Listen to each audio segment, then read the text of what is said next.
selamat siang, salam persekutuan di dalam nama Tuhan kita Yesus Kristus. Segera kita mulaikan ibadah pada siang hari ini. Saya undang sidang jemaat untuk bangkit berdiri. Bersama kita menaikkan pujian dari nyanyian rohani nomor 236. Nyanyian rohani nomor 236. Terima kasih Tuhan.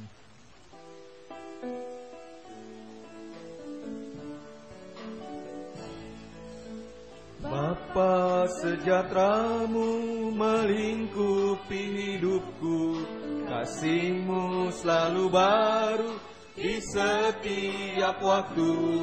Ajarku bersyukur padamu ya Tuhan, ku ingin lebih dalam mengenal kasih. Bapa, sejahtera-Mu, Bapa, sejahtera-Mu melingkupi hidupku, kasih-Mu selalu baru di setiap waktu.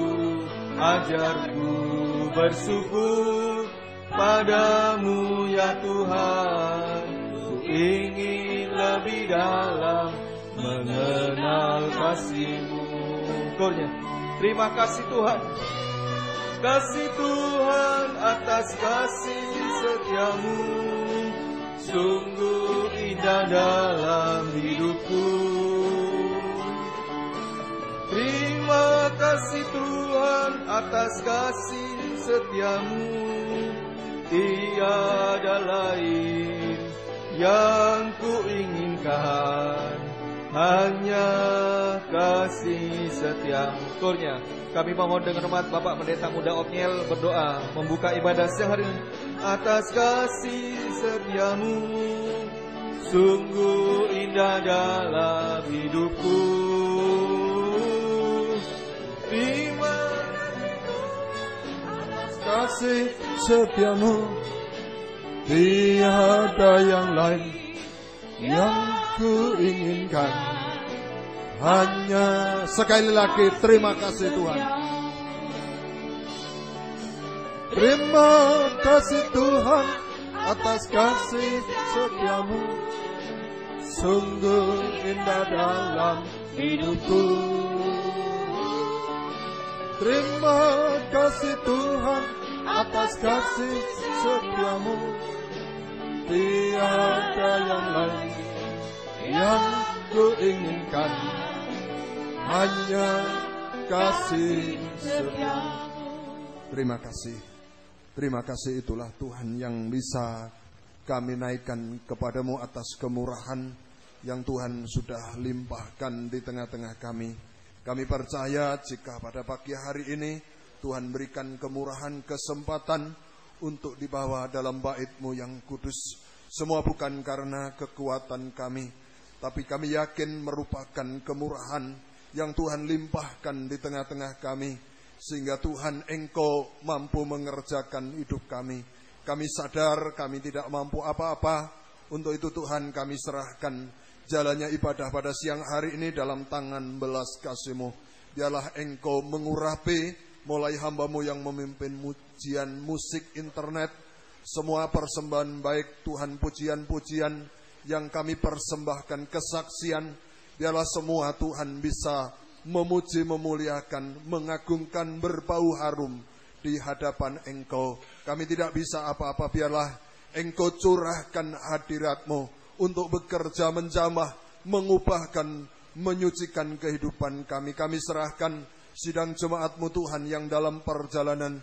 Engkau tahu menghadapi tantangan, kesulitan, kemacetan. Biarlah Tuhan yang mengulurkan tangan, biarlah Tuhan yang membuka jalan, memberikan kemudahan bagi kami semua, sehingga kami segera bersama-sama di tempat ini bisa memuji dan memuliakan. Engkau curahkan hadirat-Mu supaya ibadah ini jangan kering tanpa arti, tetapi kami merasakan kasih setia-Mu, merasakan jamahan tangan-Mu yang mampu memberikan kekuatan baru. Kami serahkan gedung tempat ini, kendaraan baik yang di dalam di luar, semua saluran internet, listrik, AC, lindungi dengan kuasa darah-Mu. Segala kuasa-kuasa setan iblis yang mengganggu Tuhan, kami bersatu hati mengusirnya dalam nama Tuhan Yesus Kristus. Segala kuasa setan kami perintahkan pergi dan darah Yesus yang berkuasa di tengah-tengah kami. Terima kasih pemberitaan Engkau, pemberitaan firman Engkau urapi dengan roh-Mu yang suci Tuhan, supaya firman merupakan belas kasih, tangan kemurahan-Mu untuk menolong, memberi kekuatan, mengubahkan, menyucikan hidup kami, sampai kami layak menyongsong kedatangan Engkau yang kedua kali. Terima kasih Tuhan, kami mengucap syukur, kami serahkan semua dalam nama Tuhan Yesus Kristus. Haleluya, amin.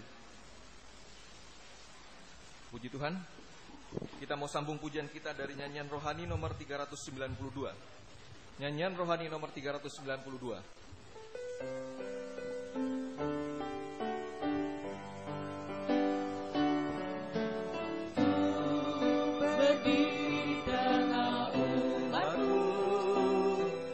Dari segala suku bangsa, kami umat-Mu yang telah ditebus dan telah diselamatkan. Tiada kata layak untuk Ku berikan, tiada kata untuk memuji-Mu,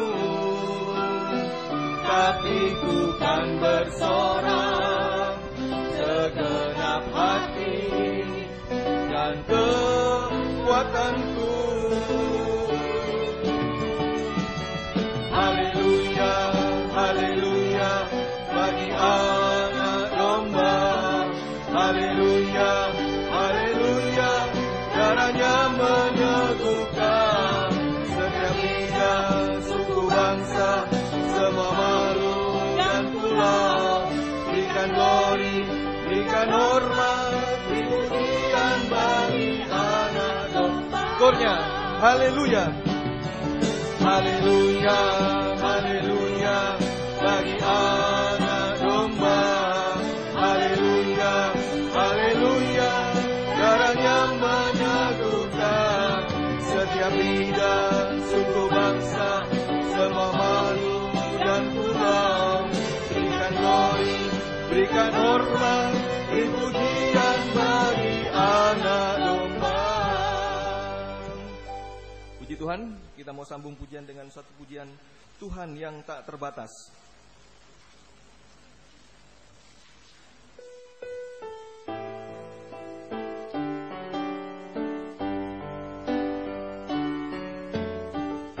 Dalam nama Yesus, Ku dapatkan kemenanganku. Dalam nama Yesus, Ku dapat jawabanku. Dalam nama Yesus, dalam nama Yesus, Ku dapatkan kekuatanku. Dalam nama Yesus, Ku dapat jawabanku. Ku pujikan Tuhan yang tak terbatas. Kuasa-Mu nyatakan di hidupku. Dalam Yesus pasti ada mujizat, anugerah-Mu kornya terjadi bagiku. Ku pujikan Tuhan yang tak terbatas. Kuasa-Mu nyatakan di hidupku. Dalam Yesus pasti ada mujizat, anugerah-Mu terjadi bagiku. Puji Tuhan, kami berikan kesempatan bagi sidang jemaat yang mau bersaksi. Kembali kita menaikkan pujian ini kembali dari atas.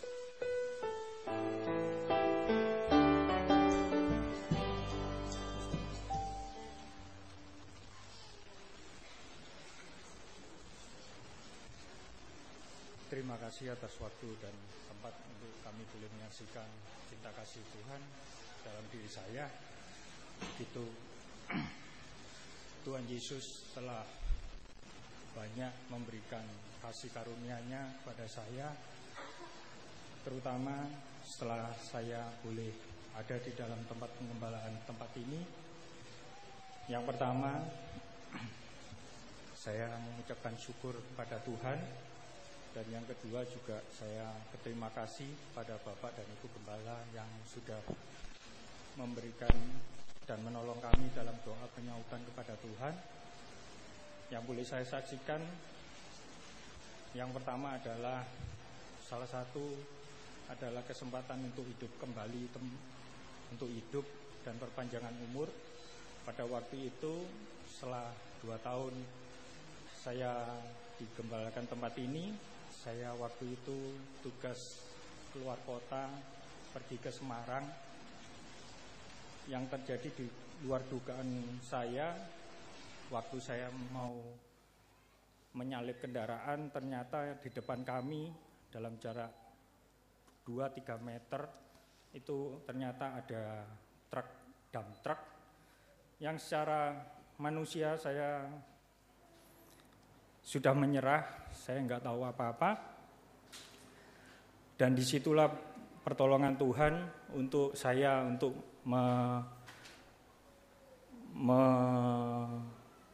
gas mobil saya dan membanting setir ke kanan sehingga sampai di tanah saya langsung rem, dan itulah di luar dugaan kami, di luar dugaan saya, sampai tidak terjadi kecelakaan dan tidak juga untuk menabrak motor itu, motor yang ada di pinggir jalan.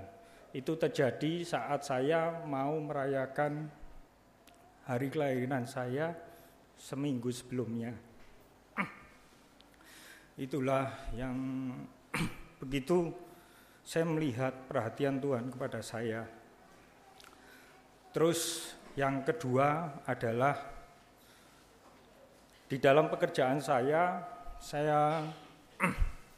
melihat banyak hal yang tidak mungkin dapat saya lakukan dan tidak mungkin saya bisa untuk mencapai apa yang telah diberikan oleh pimpinan saya untuk mencapai. Tapi apa yang tidak saya pikirkan, apa yang tidak saya dapat lakukan, Tuhan memberikan kekuatan dan Tuhan memberikan suatu jalan keluar yang ajaib yang tidak pernah saya pikirkan sebelumnya. Sampai pada akhirnya kemarin saya menghadapi suatu evaluasi yang terjadi di luar dugaan saya boleh mendapat suatu perhatian yang terbaik dari pimpinan, dan tempat lain malah mengalami suatu kejatuhan yang amat sangat, sehingga saya boleh diberi kepercayaan untuk membimbing dan men-sharingkan apa yang terjadi di area saya. Itu semua saya sampaikan semua adalah bukan karena saya, tetapi Tuhan yang telah memimpin saya. Itu yang saya benar-benar bersukacita saat meeting itu. Yang awalnya saat saya pergi meeting adalah saya dengan suatu perasaan yang kecewa karena pimpinan saya, jujur area saya tidak pernah disupport sama pimpinan saya, dan saya waktu itu saya untuk persiapan meeting tidak ada. Dan saat meeting itu pimpinan saya yang dari Manila berkata, siapa yang tidak membawa suatu bahan meeting untuk hari ini boleh keluar. Dan saat itu dalam hati saya menghadapi, sayalah yang pertama yang akan keluar. Tetapi ada kata hati saya yang lain, kamu tidak akan keluar, kamu harus mengerjakan itu di saat meeting itu berlangsung. Tapi dalam hati saya harus buat apa? Padahal saya sudah jalan buntu, saya tidak harus bisa mengerjakan apa. Tetapi tanpa saya sadari, saya ngotak-ngatik sendiri. Saya memakai template yang saya memakai bahan presentasi yang contohnya dari Manila. Malah saya diberikan aplaus dari Manila bahwa inilah satu-satunya manajer yang di Indonesia yang boleh masuk untuk bisa tetap memperhatikan apa yang harus dikerjakan. Itulah semuanya adalah karena Tuhan, bukan karena diri saya, semuanya adalah untuk kepujian dari nama Tuhan. Dan yang ketiga, karena pekerjaan saya yang memerlukan traveling yang sangat tinggi, untuk saya boleh beribadah, itu adalah sangat-sangat saya merasakan perjuangan yang amat sangat. Saya seringkali meminta doa kepada Bapak Gembala untuk bisa lebih sering untuk bisa ada di Surabaya untuk beribadah. Dan saya juga melihat karena adanya juga dari tim yang ada di internet pun secara live ataupun juga ada ringkasan yang sudah ada, itu saya merasakan dari sanalah saya boleh merasakan selalu ada di dalam tempat penggembalaan tempat ini. Itulah kesaksian saya, semuanya adalah untuk kepujian nama Tuhan. Terima kasih. Puji Tuhan, semoga kesaksian menjadi berkat. Kita sambung pujian kita dari nyanyian rohani nomor 88. Saya undang sidang jemaat untuk bangkit diri dan kur kaum muda untuk persiapkan pujiannya. Nyanyian rohani nomor 88.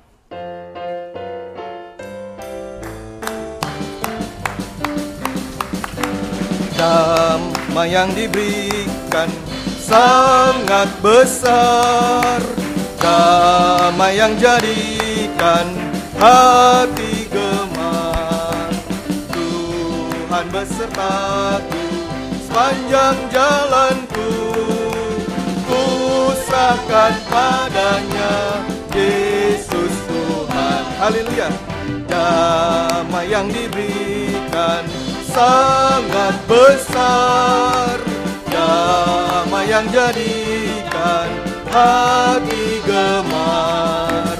Tuhan besertaku sepanjang jalanku, ku serahkan padanya Yesus. Sekali lagi, damai yang diberikan, damai yang diberikan sangat besar, damai yang jadikan hati gemar.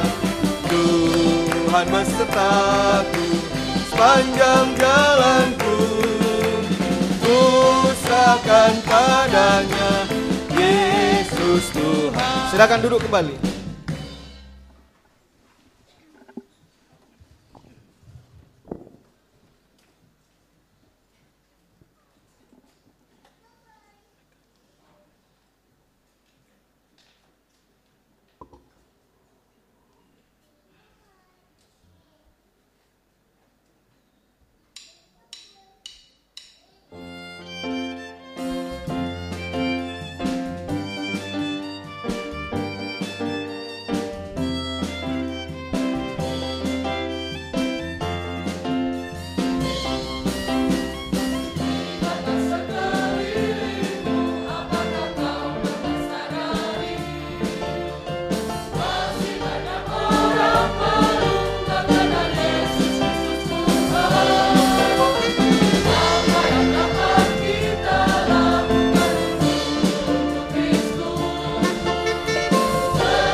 Puji Tuhan, Tuhan sudah membayar harganya bagi kita untuk memberikan damai sejahtera dalam kehidupan kita.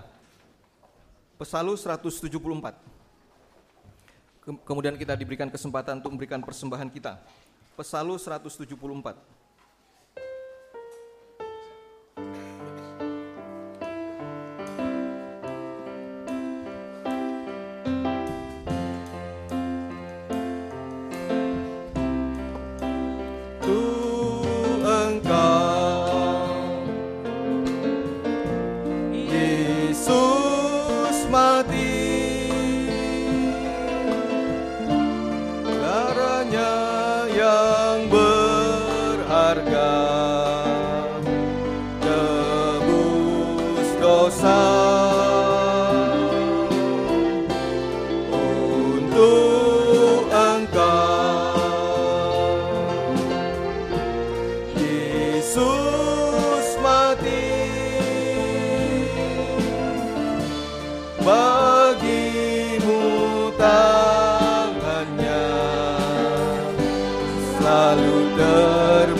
Membayar harganya bagimu. Dia membayar harganya bagimu. Darahnya sucikan, putih bagaikan salju. Untuk engkau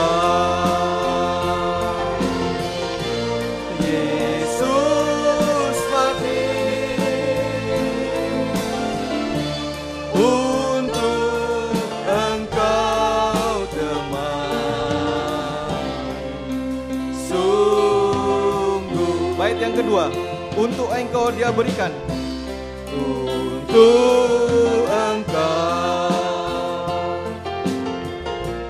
dia berikan. Sementara itu paduan suara gabungan untuk persiapkan pujiannya. Layang engkau butuhkan.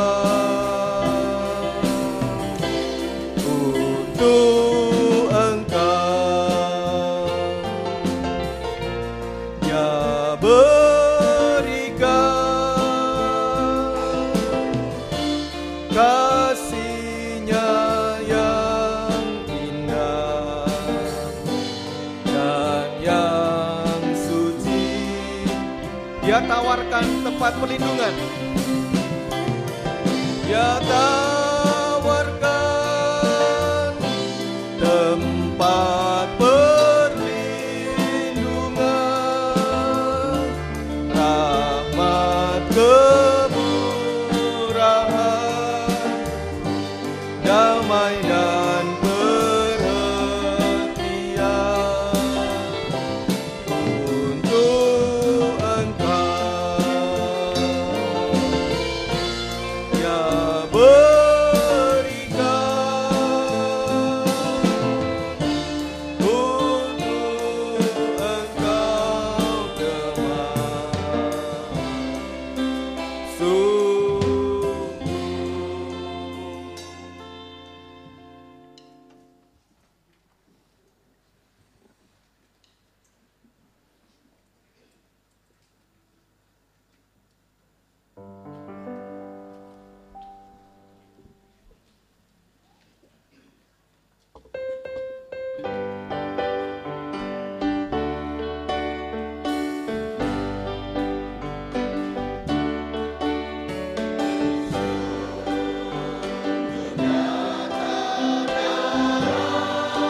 Puji Tuhan, kita yakin dan percaya siang hari ini ada tangan Tuhan yang besar lewat kuasa firman Tuhan yang kita dengar.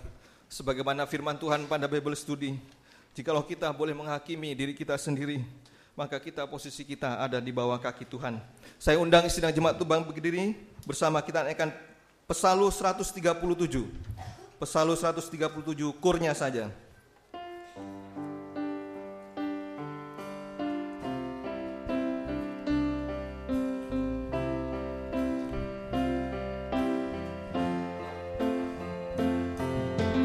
Betapa besar kasih-Mu,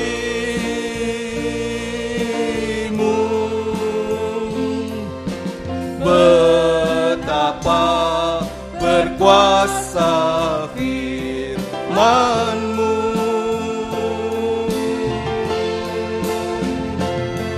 Oh Tuhan, tiada tempat seindah itu. Jiwaku rasa damai sentosa, jiwaku rasa damai sentosa di bawah kaki-Mu. Bait yang ketiga. Sementara itu pelayanan pemberitaan firman-Mu kami serahkan kepada Bapak Gembala. Mohon belas kasih-Mu, sekalipun hamba tak layak menerima firman-Mu,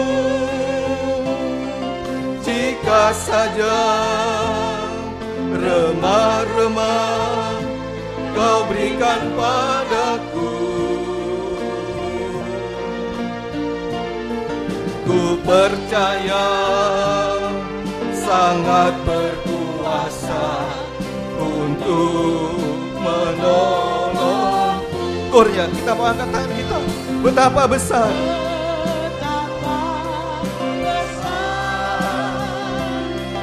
kasih-Mu,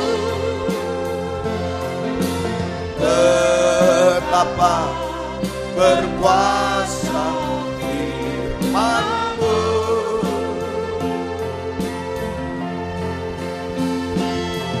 Oh Tuhan, tiada tempat seindah itu.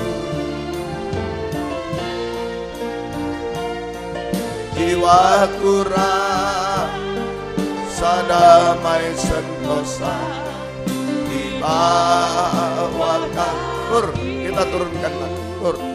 Betapa besar kasih, betapa besar kasih-Mu,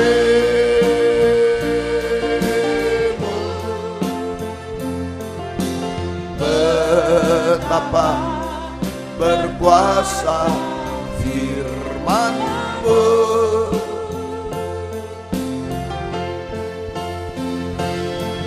Oh Tuhan, tiada tempat seindah itu.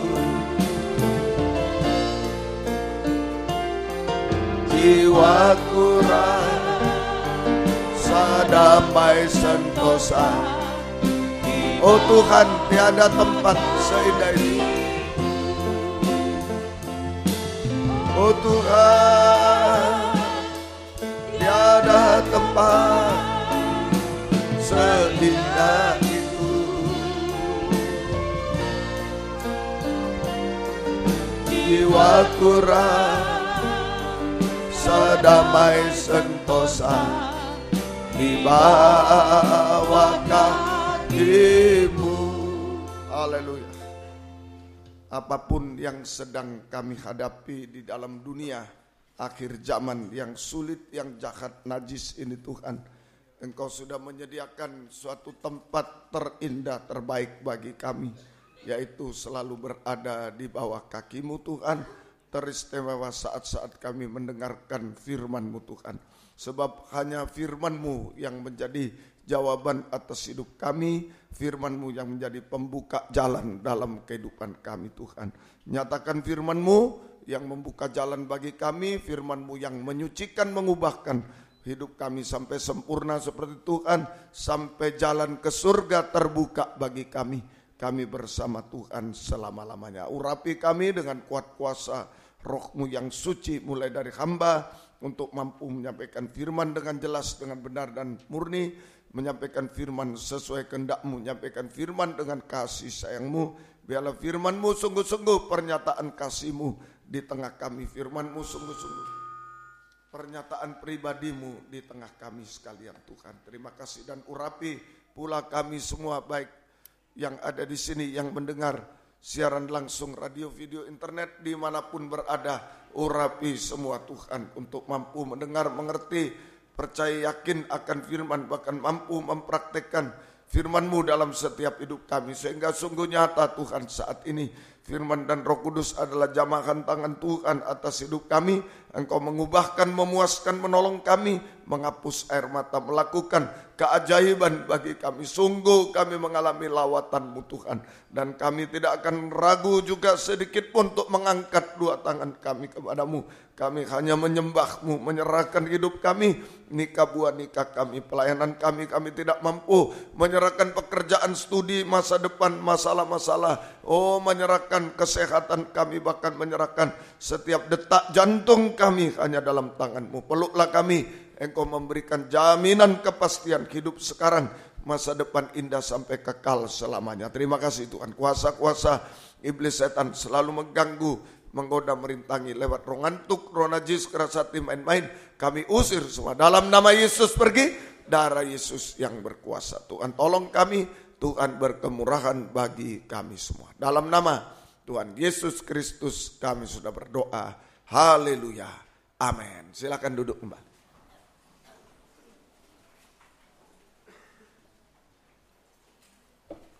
Salam sejahtera dalam kasih sayangnya Tuhan kita Yesus Kristus. Selamat siang, selamat mendengarkan firman Tuhan. Biarlah kasih Tuhan dilimpahkan di tengah kita sekalian. Kitab Wahyu, masih kita membaca Fatsal 6. Kitab Wahyu Fatsal yang ke-6 ayat 3 sampai dengan ayat yang ke-4. Wahyu 6 ayat 3 sampai 4. Dan ketika anak domba itu membuka meterai yang kedua, aku mendengar makhluk yang kedua berkata, mari, dan majulah seekor kuda lain, seekor kuda merah padam, dan orang yang menungganginya dikaruniakan kuasa untuk mengambil damai sejahtera dari atas bumi, sehingga mereka saling membunuh, dan kepadanya dikaruniakan sebilah pedang yang besar. Puji Tuhan. Jadi ini pembukaan meterai yang kedua, kegerakan kuda merah padam. Kegerakan kuda merah padam sama dengan penghukuman Allah Roh Kudus yang kedua. Pembukaan kuda merah, kegerakan kuda merah padam sama dengan penghukuman Allah Roh Kudus yang kedua atas dunia ini, yaitu damai sejahtera akan diambil dari bumi ini. Damai sejahtera akan diambil dari bumi ini. Akibatnya apa? Kalau damai sejahtera diambil dari bumi ini, akibatnya manusia di bumi, termasuk hamba Tuhan, pelayan Tuhan, anak Tuhan termasuk juga. Manusia di bumi termasuk hamba Tuhan, pelayan Tuhan, anak Tuhan, hanya saling membenci, saling memfitnah, dan saling membunuh. Hanya saling membenci, saling memfitnah, dan saling membunuh. Sehingga mengalami penghukuman pedang besar. Mengalami penghukuman pedang yang besar. Sama dengan mengalami pesta pembantaian.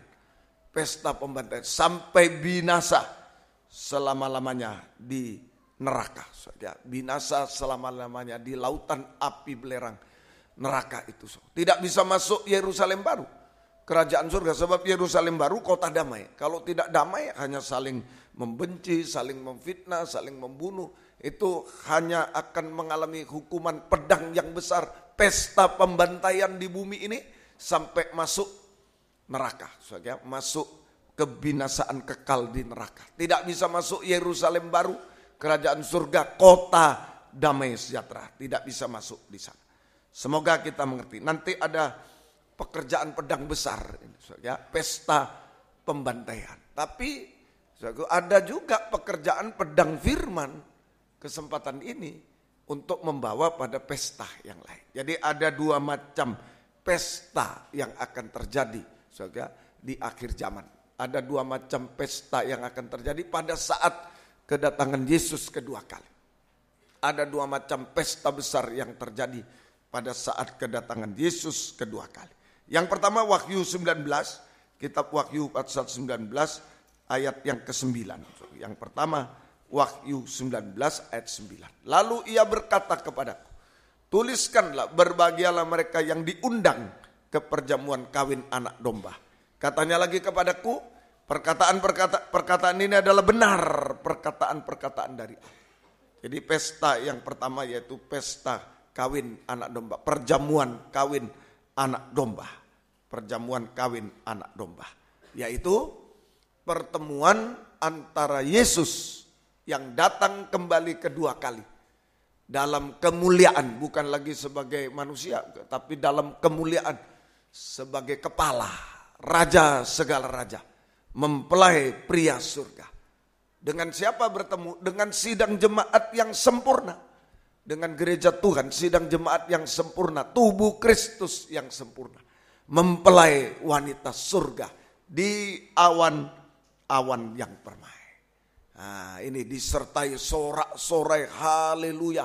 Suku dalam Wahyu 19 ayat 6 dan 7 sebelumnya disertai sorak-sorai haleluya. Kemudian kita masuk kerajaan 1000 tahun damai, Firdaus yang akan datang. Sesudah itu masuk Yerusalem baru, kerajaan surga kekal selama.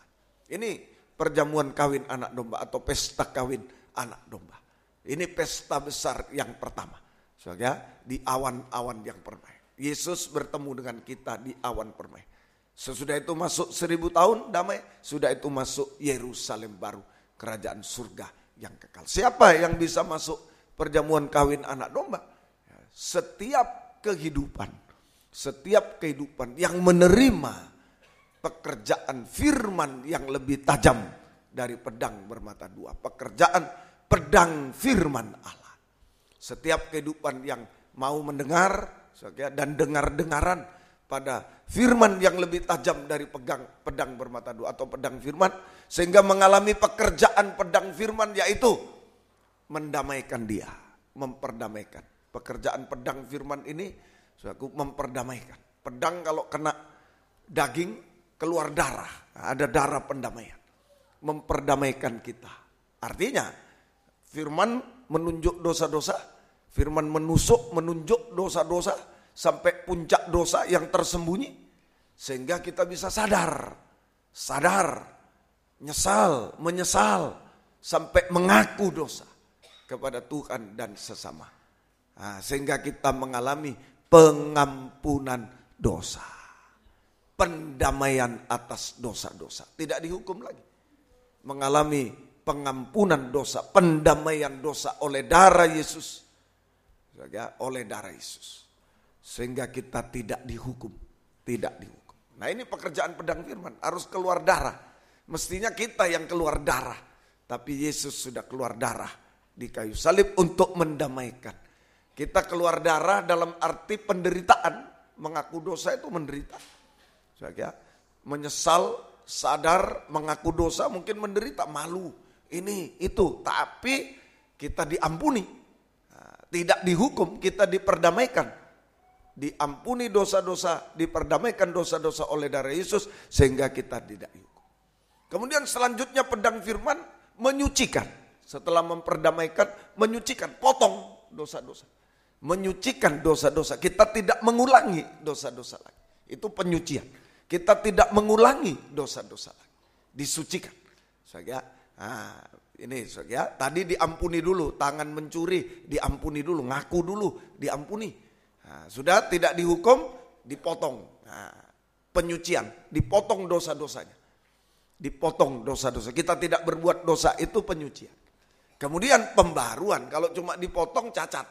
Pedang tajam bermata 2, Tajam pertama memotong, menyucikan. Tajam kedua membaharui. Kita mengalami pembaharuan. Pedang firman memperdamaikan, menyucikan, membaharui kita. Terus menerus sampai sempurna sama mulia dengan Yesus. Kita menjadi mempelai wanita surga yang siap menyambut kedatangan Yesus kedua kali di awan yang permai. Masuk perjamuan kawin anak domba. Nikah yang rohani. Masuk Firdaus yang akan datang. Masuk kerajaan surga kekal Yerusalem baru. Itu pesta yang pertama. Pekerjaan pedang.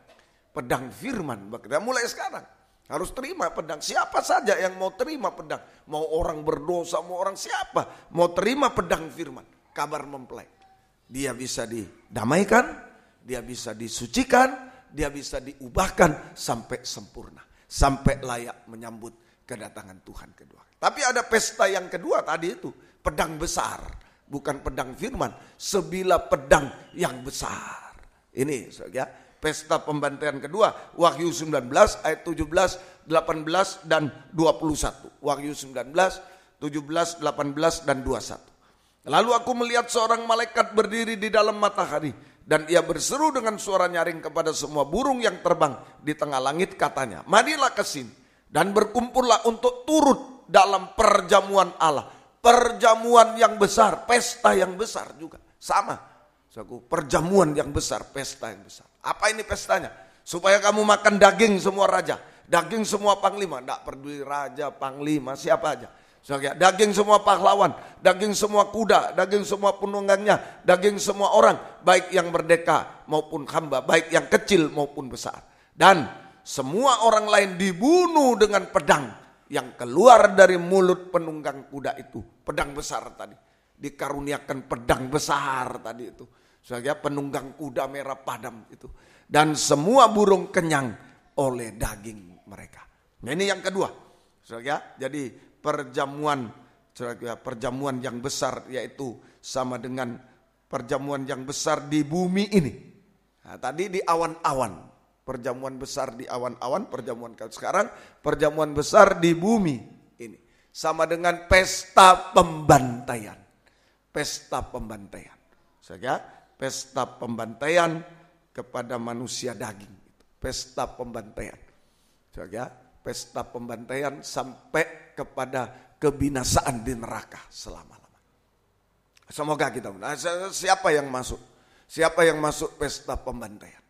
Nah, ini pesta pembantaian. Di dunia ini sampai masuk di neraka kekal selama. Siapa yang masuk pesta pembantaian? Orang di luar Yesus. Orang di luar Yesus itu jelas masuk. Orang di luar Yesus dan juga, nah ini yang harus masuk, hamba Tuhan, pelayan Tuhan, anak Tuhan yang menolak pedang firman. Nah ini, jadi siapa yang masuk pesta pembantaian? Orang di luar Yesus jelas, tidak percaya Yesus jelas dibantai nanti. Tetapi juga termasuk hamba Tuhan, pelayan Tuhan, anak Tuhan yang menolak pekerjaan firman yang lebih tajam dari pedang bermata dua. Pekerjaan pedang firman. Semoga kita bisa mengerti.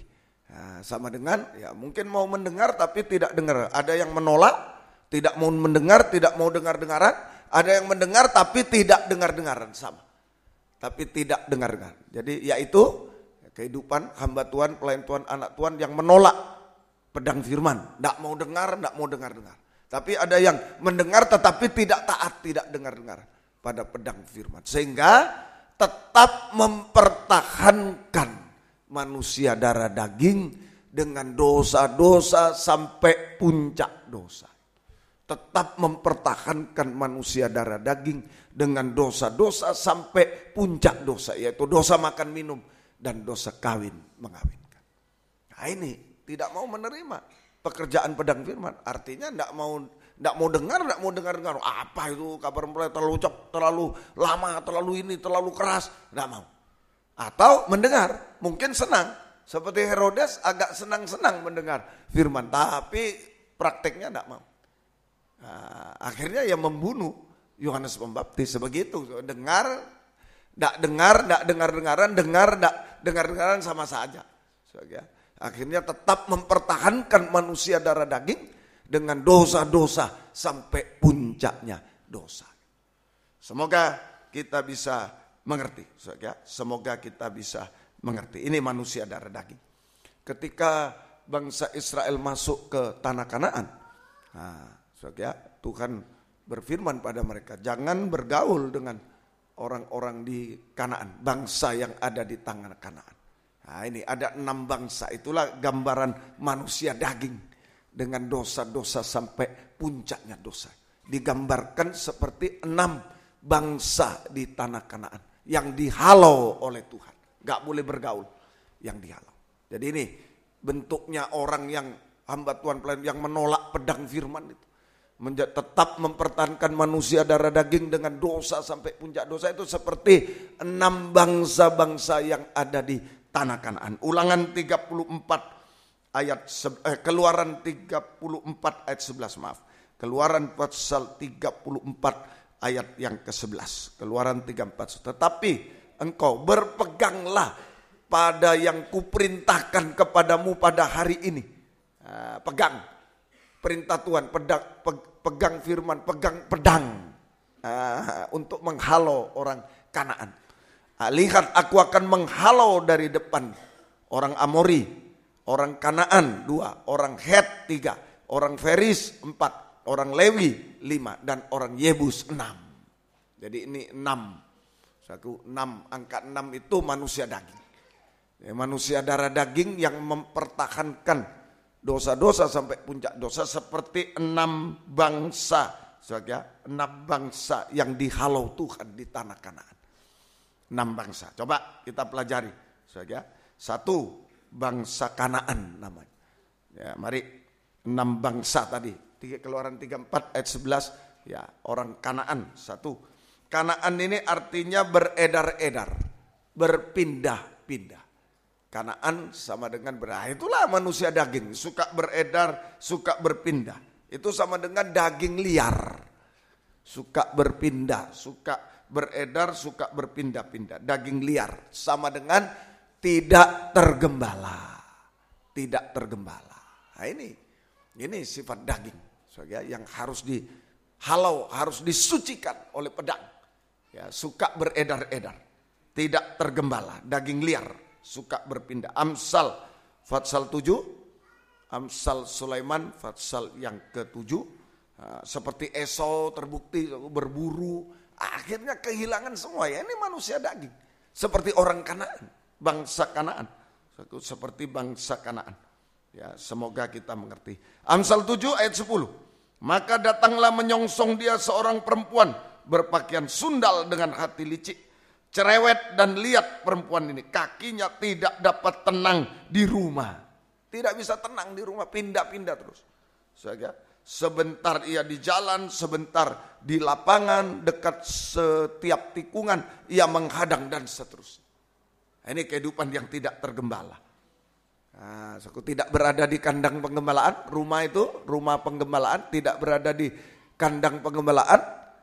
Tidak tenang juga di rumah tangga. Hati-hati. Ya, kecuali tugas ya lain. Kalau tugas ya mau apa lagi kita harus. Tapi banyak orang tidak senang di rumah tangga. Anak muda hati-hati. Ini apalagi kalau suami. Mau cari angin. Ya, istri cari apa? Kalau suami cari angin, istri cari apa? Ini hati-hati nih. Tidak tenang di rumah. Ini gejala ada manusia Kanaan ini namanya. Ini yang namanya daging itu beredar-edar, berpindah-pindah. Daging liar, tidak tergembala. Ya, tidak suka di kandang penggembalaan, pasti tidak tenang di rumah. Tidak tenang di rumah. Ini mengarah, bahayanya mengarah kepada perempuan Babel. Mengarah kepada pembangunan Babel. Semoga kita bisa mengerti. Kemudian yang kedua, Het. Bangsa Het. Kembali ke 11. Orang Het atau bangsa Het. Orang Het. Het ini artinya takut. Yang kedua ini tabiat daging, takut. Het itu takut. Selalu saya ajarkan. Takut pada sesuatu di dunia sampai melawan Tuhan, sampai berbuat dosa. Sampai melawan firman Tuhan, berbuat dosa. Takut berkorban untuk Tuhan sampai melawan Tuhan. Takut pada sesuatu di dunia. Sesuatu di dunia ini bertentangan dengan Tuhan, selalu berkorban untuk Tuhan kita. Takut untuk berkorban, takut berkorban untuk Tuhan sama. Sampai melawan Tuhan, sampai berbuat dosa, melawan firman Tuhan berbuat dosa. Takut sesuatu apa? Pekerjaan, sampai korupsi, takut nilai tidak baik, sampai berbuat nyontek, dan lain-lain. Macam-macam takut. Nggak mau berkorban untuk Tuhan, takut berkorban untuk Tuhan sampai berbuat dosa. Dan seterusnya. Ya, tetapi mari, biarlah kita sungguh-sungguh tadi, ya, yang positif itu tergembala, sungguh-sungguh tadi. Ya, jangan sampai tidak. Kalau tergembala semua tenang nanti. Kalau sudah mulai tergembala, kita mulai berada di kandang bola, semua tenang. Semua tenang. Tidak ada gejolak-gejolak lagi, semua tenang. Semua tenang. Ini sekarang takut, ayo diganti dengan takut akan Tuhan. Membenci dosa apapun resikonya sudah. Terserah mau korban apapun terserah. Mau di apapun terserah, diapakan pun terserah. Yang penting saya benci dosa, tidak mau berbuat dosa. Itu takut akan Tuhan, membenci dosa sampai dusta. Nah, ini semoga mengerti. Ini tabiat-tabiat daging yang tidak benar, saudara. Kemudian orang Feris, saudara, artinya Feris ini tinggal di gunung yang tinggi. Feris itu tinggal di gunung yang tinggi. Ini tabiat daging yang sombong, angkuh. Nah, hati-hati, dia naik ke gunung yang tinggi, sombong, angkuh. Artinya, keangkuhan hidup itu artinya mengandalkan sesuatu di dunia ini lebih dari Tuhan. Mengandalkan sesuatu di dunia lebih dari Tuhan. Sehingga dia mengabaikan Tuhan. Karena dia pikir, wah aku hidup ada ini, ada ini. Mengandalkan segala sesuatu di dunia lebih dari Tuhan. Boleh ya, punya kepandaian, wow kita doakan. Punya kekayaan kita doakan, kedudukan semoga naik semua pangkatnya. Tapi yang tidak boleh, mengandalkan itu lebih dari Tuhan. Sehingga mengabaikan Tuhan. Mengabaikan ibadah pelayanan, mengabaikan firman, wah tidak penting. Yang penting mengabaikan firman Tuhan dan lain. Itu tidak boleh. Biarlah kita mengandalkan Tuhan lebih dari segala sesuatu. Ini orang Feris. Orang Feris tinggal di gunung yang tinggi. Kemudian Amori, orang Amori. Yang keempat, orang Amori. Artinya suka bersungut-sungut. Tabiat daging yang suka bersungut-sungut, berbantah-bantah. Bertengkar ini akhirnya. Bersungut, berbantah, bertengkar. Ini namanya kebenaran diri sendiri. Kebenaran diri sendiri. Bersungut, berbantah, mengakibatkan pertengkaran. Menggunakan kebenaran sendiri. Biasanya orang benar sendiri itu menutupi dosa. Atau mulai dari kebenaran di luar firman. Itu bersungut-sungut, banyak bersungut. Kebenaran di luar firman. Kalau dipertahankan ya tidak tenang gitu. Tidak tenang. Oh cuma begini kok. Wah terlalu. Nah, pasti bersungut. Masa tidak boleh cuma begini loh. Kalau tidak sesuai firman. Saya sudah ajarkan selalu jangan bilang berzina. Menoleh ke belakang aja istri Lot langsung habis. Jangan bilang cuma begini loh. Tanya sama istri Lot gitu. Mungkin dia dulu begitu-begitu terus selama hidup. Lot bilang, istriku jangan gitu. Cuma begini. Akhirnya Tuhan bilang jangan menoleh, cuma menoleh. Habis beneran. Ya, ini orang kebenaran sendiri. Kebenaran di luar firman. Menutupi dosa. Saya ulang-ulang. Dia yang salah. Menutupi dosa dengan cara menyalahkan orang lain. Itu namanya lebih benar dari orang lain. Mengerti saudara ya? Jadi kalau dia yang berdosa lalu menyalahkan orang lain, nah ini orang yang merasa lebih benar dari orang lain. Nah kalau ada orang benar, ada orang salah, berarti orang benar tidak mau ikut orang salah. Wow kebenaran lebih benar, bukan itu yang benar. Itu orang benar, ngerti ya? Ada orang benar, ada orang salah. Si benar ini tidak mau ikuti yang salah, nggak mau, pasti dituding. Kebenaran sendiri salah, ya memang benar. Tapi kalau salah, menyalahkan orang benar lah itu yang merasa lebih benar dari orang lain. Bisa paham? Bisa paham lah itu. Orang korupsi di kantor, nah, ada yang nggak mau aku, pasti salah paham. salah kaprah. Yang tidak mau korupsi, kebenaran sendiri memang dasar. Nah, salah. Yang kebenaran sendiri, yang orang berdosa menyalahkan orang benar itu lebih benar dari orang lain. Kemudian menutupi dosa dengan cara menyalahkan Tuhan. Nah, ini lebih benar dari Tuhan. Dia yang berbuat dosa, Tuhan tidak adil, Tuhan ini, wah pengajaran tidak gitu. Ini yang merasa lebih benar dari Tuhan. Bisa ya? Nah, jangan dibolak-balik ya. Sekarang banyak salah kaprah. Jadi yang salah tidak mau diikuti oleh yang benar, jadi yang benar yang kebenaran sendiri itu. Wah, begitu. Salah. Yang salah ini yang sebenarnya kebenaran sendiri. Merasa lebih benar dari orang lain, merasa lebih benar dari Tuhan. Semoga kita bisa. Ini sumber pertengkaran, amori, bersungut. Mulainya dari kebenaran di luar firman. Jangan, masa cuma begini tidak boleh. Padahal dia baca firman. Sudah baca tidak boleh. Masa cuma begini. Ini amori, pandai berbantah-bantah, bersungut-sungut sampai bertengkar. Jangan ikuti ya. Orang semacam itu tidak perlu kita berbantah-bantah, tidak perlu. Diam aja gitu. Rumus kita melawan orang Amori, diam aja. Kalau berbantah sampai 7 turunan tidak selesai, tetap kita yang salah. Tetap. Diam saja ya. Tuhan menolong kita. Kemudian yang kelima, hewi. Hewi artinya suka bersembunyi. Hewi artinya suka bersembunyi. Tabiat daging suka menyembunyikan dosa sampai puncaknya dosa. Tabiat daging itu suka menyembunyikan dosa sampai puncaknya dosa. Sehingga hadirat Tuhan juga tersembunyi dari dia.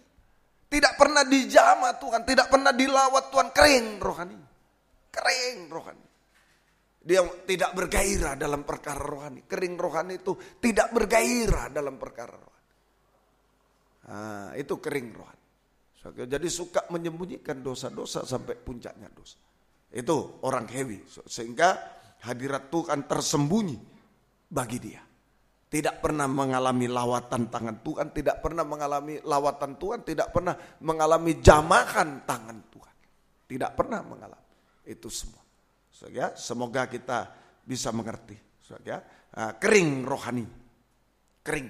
Betul. Tidak bergairah lagi dalam perkara rohani. Dosa-dosa ini yang membuat rem untuk tidak melakukan perkara rohani. Tidak bergairah kita untuk membaca firman, tidak gairah untuk ibadah pelayanan, untuk berdoa. Malas sudah, tidak bergairah. Bosan, malas untuk perkara-perkara rohani.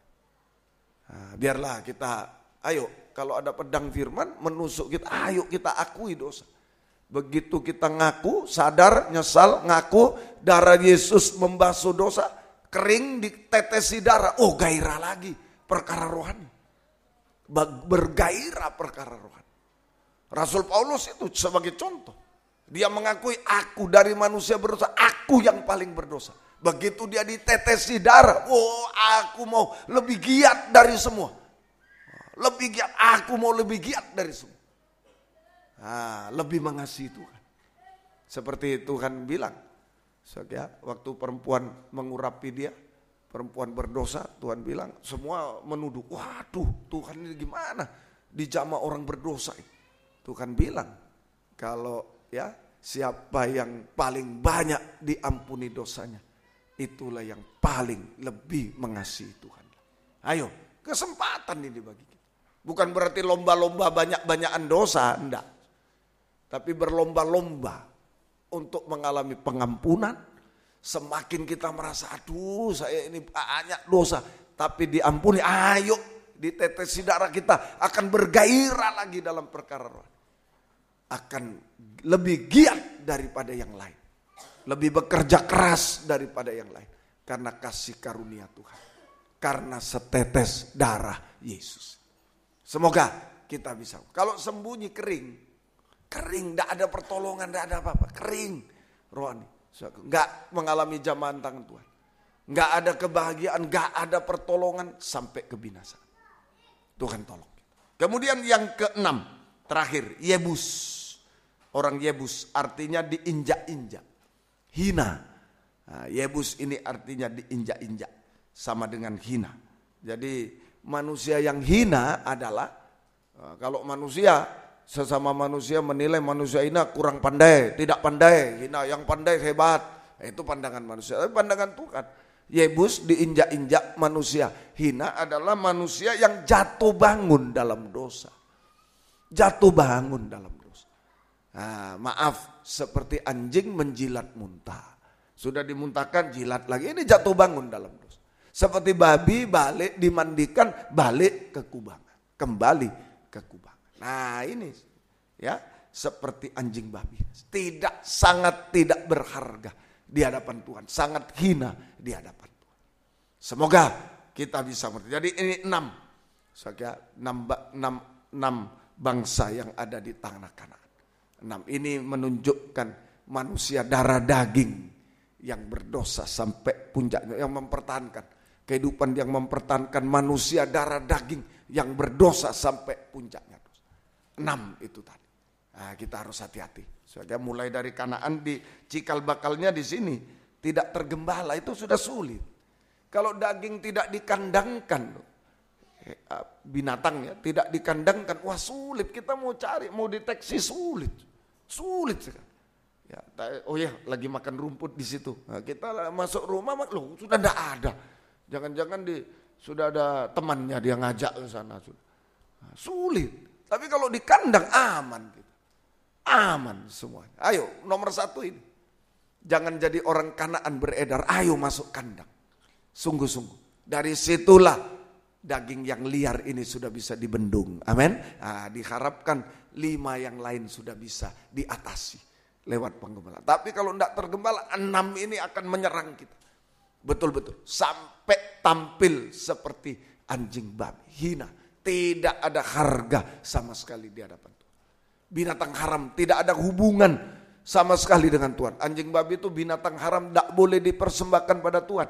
Tidak ada hubungan dengan Tuhan. Terpisah selamanya dengan Tuhan. Binasa selamanya. Semoga kita bisa mengerti. Ya, ayo sungguh-sungguh ya pada kesempatan ini. Penampilan manusia darah daging dengan 6 tabiat daging tadi.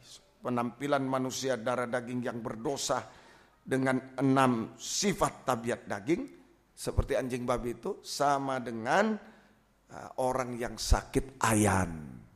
Sama dengan orang sakit ayan. Itu dalam terjemahan Lam penyakit gila babi. Itu manusia yang tampil seperti anjing babi itu akhirnya dari liar dia tidak tergembala terus sampai jadi yang ke-6 sampai jadi anjing babi. Penampilannya adalah seperti orang yang sakit ayan rohani. Penampilannya seperti orang yang sakit ayan rohani, artinya gila babi. Ya, Matius 17 14-15, Markus 9, 17-18. Ketika Yesus dan murid-muridnya kembali kepada orang banyak itu, datanglah seorang mendapatkan Yesus dan menyembah. Katanya, Tuhan kasihanilah anakku, ia sakit ayan dan sangat menderita. Ia sering jatuh ke dalam api dan juga sering ke dalam air. Juga ditulis di Markus 9, 17-18. Markus 9. Kata seorang dari orang banyak itu, Guru, anakku ini kubawa kepadamu, karena ia kerasukan roh yang membisukan dia. Dan setiap kali roh itu menyerang dia, roh itu membantingkannya ke tanah. Lalu mulutnya berbusa, giginya bekertakan, tubuhnya menjadi kejang. Aku sudah minta kepada murid-muridmu supaya mereka mengusir roh itu, tapi mereka tidak dapat. Ini sama cerita Yesus naik gunung, di bawah gunung terjadi orang sakit ayan. Dalam Markus 9, dalam Matius 17. Matius 17 cuma disebutkan dia diseret ke air, diseret ke api. Nah begitu. Ya. Tapi di Markus dijelaskan, giginya bekertakan, kejang dan lain-lain dijelaskan. Itu semua. Ini ayat menerangkan ayat itu ya, supaya lengkap di sini. Jadi suatu pengertian dari penyakit ayan rohani gila babi adalah kerusakan moral. Kerusakan moral. Tandanya tadi di Markus 9, tubuhnya dibanting ke tanah, giginya bekertakan. Ini orang kerusakan moral sudah. Saudara, tidak punya akal budi lagi. Seperti binatang buas. Kerusakan moral. Saudara, ini tubuhnya dibanting ke tanah, giginya bekertakan. Tubuhnya dibanting ke tanah, giginya bekertakan. Itu artinya penderitaan lahir dan batin. Penderitaan lahir dan batin. Suatu penderitaan lahir dan batin. Ini menderita secara lahir batin. Kemudian mulutnya berbusa. Mulutnya berbusa. Perkataan sia-sia. Dusta, fitnah, gosip, dan lain-lain. Nah, ini kerusakan moral. Penyakit ayan itu kerusakan moral. Ya, ayan rohani. Kerusakan moral. Kemudian tubuhnya kejang. Tubuhnya kejang. Gak bisa kalau dia genggam gak bisa dibuka. Sulit sekali, gak bisa dibuka, kejang. Makanya seringkali lidahnya dikasih apa itu, supaya kalau air menggigit copot benar. Kejang, gak bisa dibuka. Nah, tubuhnya kejang, kaku. Nah, kaku itu ya itu tadi kebenaran sendiri. Jadi kaku, orang kalau benar sendiri itu kaku. Ya, kaku, hanya bisa menyalahkan orang lain, tidak bisa ngaku dosa. Itu paling kakunya manusia. Paling kerasnya manusia, kejang itu kaku, keras hati. Yaitu kebenaran sendiri. Tidak bisa mengaku dosa, itu paling kerasnya manusia. Sampai menyalahkan orang lain. Tidak mau mengaku dosa. Tidak bisa mengaku dosa, hanya menyalahkan orang lain. Tidak bisa ditegur dan tidak bisa dinasihat. Kejang. Ini, ya, itu kerusakan moral. Kaum muda hati-hati ya. Kalau orang tua masih mau menegur, menasihati, nah itu berarti sayang orang tua. Ya, bukan benci, sayang. Nah, tapi kalau sudah kaku, nggak bisa. Nah, hati-hati. Ya, hati-hati. Itu sudah kerusakan moral. Itu berada pada ya, penyakit ayan rohani. Nah, ini sungguh-sungguh. Ini dipersiapkan nanti pesta yang besar. Hati-hati. Dia menolak pedang, mempertahankan manusia daging, masuk penyakit ayan. Nah, semoga kita mengerti. Kemudian sudah tidak bisa lagi dinasihati lah. Itu berarti dalam penguasaan setan, diseret sudah tinggal.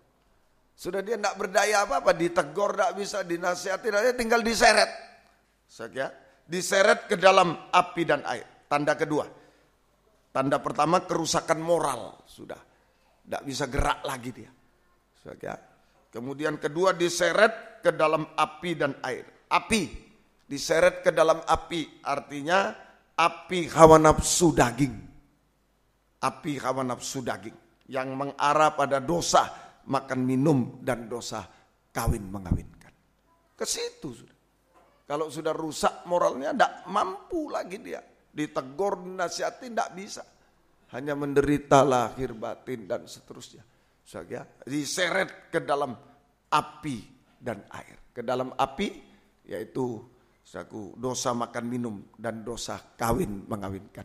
Dosa makan minum dan dosa kawin mengawinkan. Itu ke dalam api. Api hawa nafsu daging.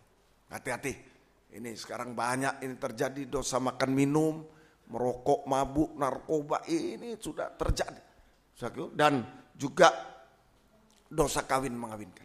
Dosa percabulan dan lain-lain. Nikah yang salah, ini hati-hati. Jangan biarkan itu diseret ke dalam api yang membinasakan.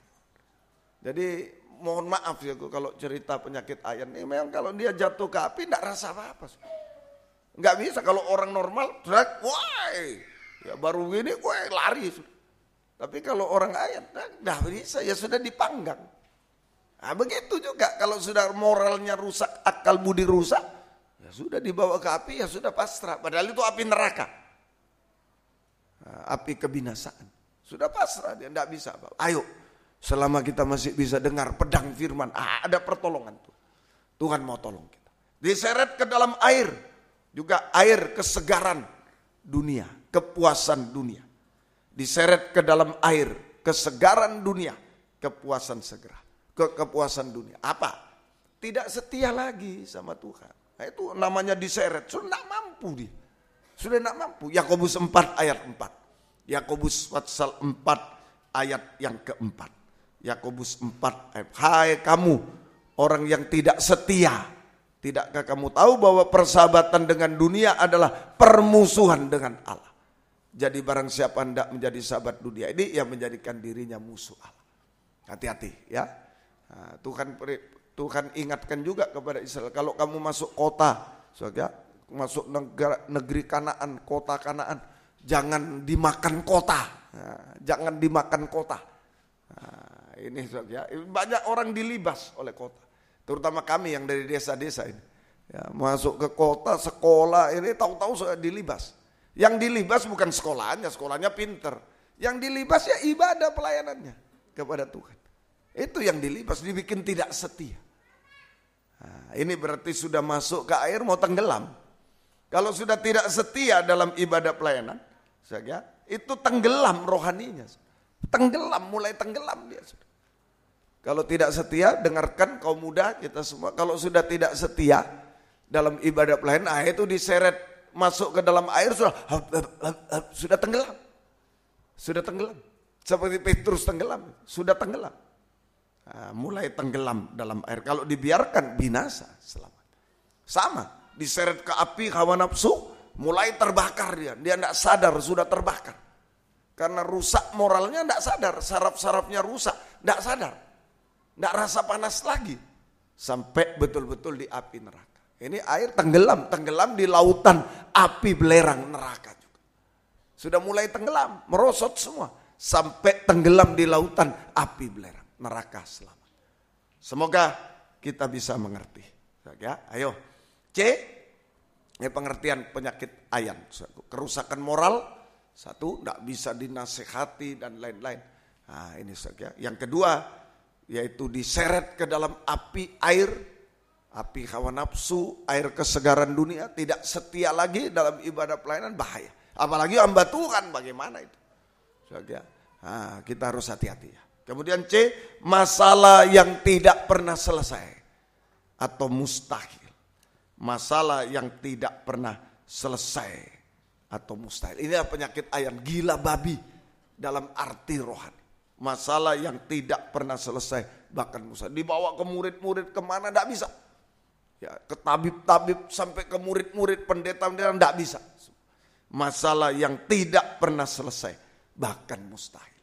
Apa penyebabnya? Penyebab gila babi yang pertama, itu mempertahankan dari dalam, itu mempertahankan 6 tabiat daging. 6 tabiat daging yang berdosa karena menolak pedang firman. Mempertahankan 6 sifat tabiat daging yang berdosa karena menolak pedang firman. Wah, terlalu keras, terlalu lama, terlalu ini. Nah, akhirnya tumbuh 6 sifat. Bangsa-bangsa tidak dihalau, malah menguasai dia, menguasai. Nah, ini. Kemudian yang kedua dari luar. Markus 9 ayat 25. Ada roh setan memang, namanya Robisutuli. Robisutuli. Robisutuli. Markus 9:25. Ketika Yesus melihat orang banyak makin datang berkerumun, ia menegur roh jahat itu dengan keras, katanya, "Hei kau roh yang menyebabkan orang menjadi bisu tuli, aku memerintahkan engkau, keluarlah daripada anak ini dan jangan memasukinya lagi." Jangan memasukinya. Roh bisu tuli. Apa roh bisu tuli itu? Di dalam cerita Injil Lukas 1, ini cerita Natal, menjelang kelahiran Yesus. Ini Lukas 1 ayat 11 sampai 13, 19 sampai 20. Nah, menjelang kelahiran Yesus ini didahului kelahiran Yohanes Pembaptis sebagai perintis jalan keselamatan. Nah, ini lahir sebelum Yesus lahir. Yohanes Pembaptis. Nah, mari, papanya namanya Sakaria, dia bertugas waktu itu, bertugas melayani Tuhan. Nah, datang malaikat, mandul juga istrinya. Mandul juga, malaikat berkata akan punya anak, wah dia tidak percaya, akhirnya bisu. Nah, ini dari sini penyakit bisu tuli. Lukas 1 11 sampai 13, Maka tampaklah kepada Zakaria seorang malaikat Tuhan berdiri di sebelah kanan mezbah pembakaran ukupan. Melihat hal itu ia terkejut dan menjadi takut. Tapi malaikat itu berkata kepadanya, jangan takut Zakaria, sebab doamu telah dikabulkan. Elisabet istrimu akan melahirkan seorang anak laki-laki bagimu, dan haruslah engkau menamai dia Yohanes. Ayat 19-20, jawab malaikat itu kepadanya, akulah Gabriel yang melayani Allah, dan aku telah diutus untuk berbicara dengan kau dan untuk menyampaikan kabar baik kepadamu. Sesungguhnya engkau akan menjadi bisu dan tidak dapat berkata-kata sampai kepada hari di mana semua ini terjadi. Karena engkau tidak percaya akan perkataanku yang akan nyata kebenarannya pada waktunya. Jadi bisu itu tidak percaya kepada berita malaikat. Malaikat membawa berita dari Tuhan. Ya, ini dia tidak percaya. Akhirnya bisu.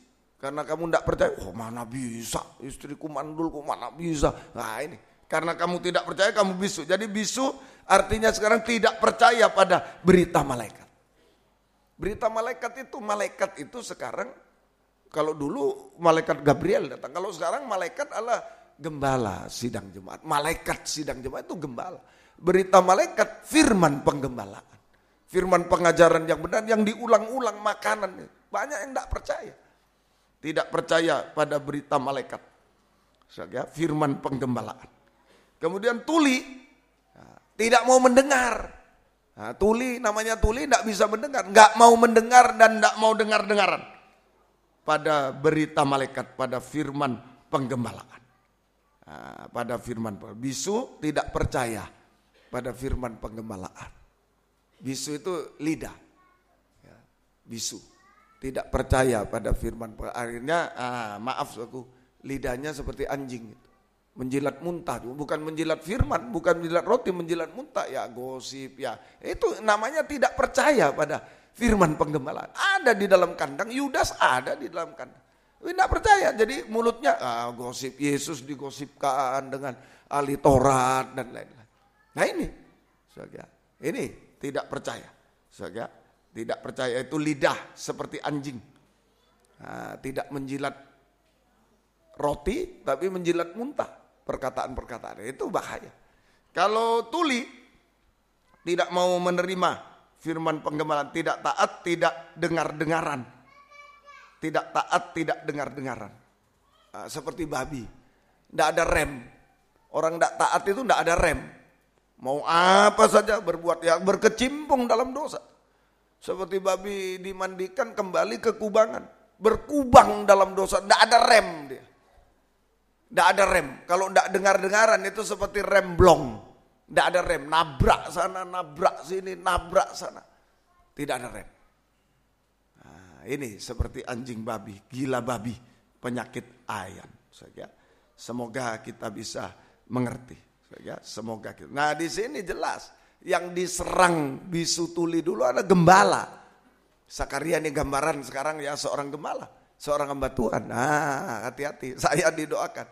Kalau gembala bisu tuli paling cepat menular, jemaat pasti bisu tuli. Orang bisu tuli, maaf ya kalau ada di sini, maaf. Ya, itu cepat menular. Ya, di Malang kami ada, saya sudah mengatakan tidak boleh bahasa isyarat. Harus suruh ngomong, ya, bisa. Ya, kalau ngomong mau naik bis, bilang dulu, papa, saya mau naik bis. Ya. Panggil saya papa, saya bilang, papa mau naik bis, bisa. Tapi lama-lama ngomong saya, ya juga sama. Menular itu maksudnya, cepat menular. Nah, kalau gembalanya bisu tuli, semua bisu tuli. Ini kita harus hati-hati. Ya, semoga kita bisa mengerti. Kemudian tadi ditanya sejak kapan di Injil Markus, sejak masa kecil. Hati-hati, penyakit gila babi ini kerusakan moral. Ini jangan ya anak kecil kok, jangan sekarang. Sejak masa kecil ini menyerang sejak masa kecil sampai kalau boleh ditambah sejak masa kecil sampai masa tua. Jangan bilang, wah ya sudah tua. Ya, jangan bilang. Sejak masa kecil sampai masa tua. Sampai masa tua. Kita harus berjaga-jaga terhadap penyakit gila babi, bisu tuli. Semoga kita bisa. Ini akibatnya. Kalau bisu terhadap firman penggembalaan, tidak percaya. Kalau tuli, tidak mau taat, tidak mau mendengar, tidak mau dengar-dengaran, tidak mau taat, tidak mau dengar, pasti masuk ke situ. Penyakit ayan rohani, penyakit gila babi. Semoga kita. Jalan keluarnya. Markus 9 pertama, Markus 9, 19, 25, 24. Markus 9. Bagaimana kalau mengatasi ini? Penyakit gila babi, kerusakan moral, kehancuran semua, nikah, buah nikah. Ini jalan keluarnya. Pertama, maka kata Yesus kepada mereka, "Hei kamu angkatan yang tidak percaya, berapa lama lagi aku harus tinggal di antara kamu? Berapa lama lagi aku harus sabar terhadap kamu? Bawalah anak itu kemari." Ketika Yesus melihat orang banyak makin datang berkerumun, ia menegur roh jahat. "Hai kau roh yang menyebabkan orang menjadi bisu tuli, aku memerintahkan keluar." Teguran. Tadi bawa anak itu sini. Pertama. Kedua, sudah sini, tegur roh itu. Ketiga, segera ayah anak itu berteriak, "Aku percaya, tolonglah aku tidak percaya." Kalau terjemahan lama ini menangis. Menyembah, menangis. Coba terjemahan lama. Ya, maka berteriaklah anak bapak budak itu sambil menangis. "Ya Tuhan, hamba percaya, tolonglah akan iman hamba yang kurang." Menangis, menyembah. Jadi jalan keluarnya. Ayat 19, "Bawalah anak itu kemari." Ini menunjuk pelita emas. Bawa kemari. Ini penginjilan. Bawa kemari, kebaktian umum. Kebaktian umum. Ketekunan dalam kebaktian umum. Firman penginjilan membawa kita tekun dalam kebaktian umum. Persekutuan dengan Allah Roh Kudus dengan karunia, ada kesaksian tadi, dikuatkan kita. Ada kesaksian, ada nyanyian. Nah ini bawalah kemari. Bawa aja. Bawa kemari. Ayo injili dia. Bawa kepada Tuhan. Ketekunan dalam kebaktian umum. Pelita emas itu firman penginjilan. Membawa kita datang kepada Tuhan. Membawa kita tekun dalam kebaktian umum, ibadah raya semacam ini. Persekutuan dengan Allah Roh Kudus dengan karunia-karunia. Kemudian yang kedua tadi ayat 25, tegur, menegur. "Hai kau roh yang membuat bisu tuli, keluar." Ini firman pengajaran. Meja roti sajian, menunjuk meja roti sajian. Firman pengajaran itu membawa kita pada meja roti sajian. Ketekunan dalam kebaktian, pendalaman Alkitab, perjamuan suci besok sore. Ini persekutuan dengan Allah, anak Allah dalam firman pengajaran dan perjamuan suci. Tegur, sucikan. Ini penyucian. Kemudian ayat 24 tadi, ayah anak itu menangis, berteriak sambil menangis. Itu penyembahan. Tangisan itu menunjuk mezbah dupa emas. Ketekunan dalam kebaktian, doa penyembahan. Persekutuan dengan Allah Bapa. Persekutuan dengan Allah Bapa di dalam kasih. Dari sisi ini. Kembali kepada penggembalaan, kandang penggembalaan. Jalan keluar menghadapi penyakit gila babi, ayan. Kerusakan moral, kehancuran. Nikah, buah nikah, sampai masalah mustahil tadi. Tidak pernah selesai, mustahil malah menggunung. Di mana jalan keluar? Bawalah. Masuk di dalam ketekunan dalam 3 macam ibadah pokok. Kandang penggembalaan. Itu ada jaminan. Ada jaminan. Yohanes 10 ayat 11. Di dalam kandang penggembalaan ada jaminan. Nomor 1, dalam kandang penggembalaan, daging sudah dibendung oleh Tuhan. Daging dengan segala hawa nafsu, keinginan, tabiatnya sudah dibendung, tidak bisa keluar-keluar. Sudah dibendung. 1. Kedua, ada gembala di situ. Akulah gembala yang baik. Gembala yang baik memberikan nyawa bagi domba-domba. Ada jaminan dari gembala baik. Jaminan gembala baik. Membendung tadi. Boleh disatukan ya. Jaminan dari gembala yang baik untuk membendung daging dengan segala hawa nafsu, keinginan dan tabiat daging. Tidak bisa gerak lah. Kedua, jaminan dari gembala agung. Memberikan nyawa untuk kita. Memberikan nyawa. Gembala yang baik memberikan nyawa bagi kita. Menjadi buruk di kayu salib. Dia menjadi buruk di kayu salib, memberikan nyawa kepada kita. Sama dengan menjadi buruk di kayu, supaya yang buruk jadi baik. Supaya yang buruk, yang hancur jadi baik. Menjadi baik. Mulai dari tadi bisu tuli itu, telinga dan mulut jadi baik dulu. Semua jadi baik. Markus 7:37. Inilah masuk di kandang penggembala. Ada jaminan. Saku, jaminan dia menyerahkan nyawa. Ada jaminan kepastian dari gembala untuk membendung segala. Saku, membendung daging dengan segala keinginan, hawa nafsu. Saku, dan tabiat-tabiat daging. Supaya tidak lagi merajalela, tidak lagi menguasai kehidupan kita. Saku, yang kedua, yaitu gembala yang baik menjadi gembala yang baik menyerahkan nyawa, artinya menjadi buruk di kayu salib. Supaya yang buruk jadi baik. Mulai dari telinga dan mulut. Mereka takjub dan tercengang dan berkata, ia menjadikan segala-galanya baik. Yang tuli dijadikan mendengar, yang bisu dijadikan berkata. Kalau telinga baik, ya telinga yang tuli jadi baik, bisa dengar-dengaran pada kabar, pada berita malaikat, firman penggembalaan.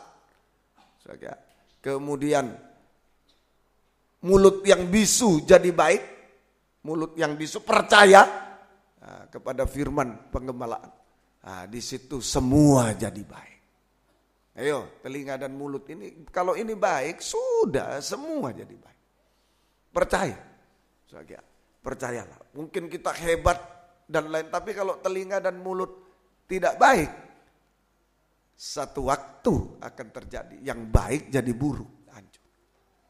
Sekalipun kita buruk dan lain-lain, tapi kalau mau direnovasi dalam penggembalaan, telinga dan mulut jadi baik.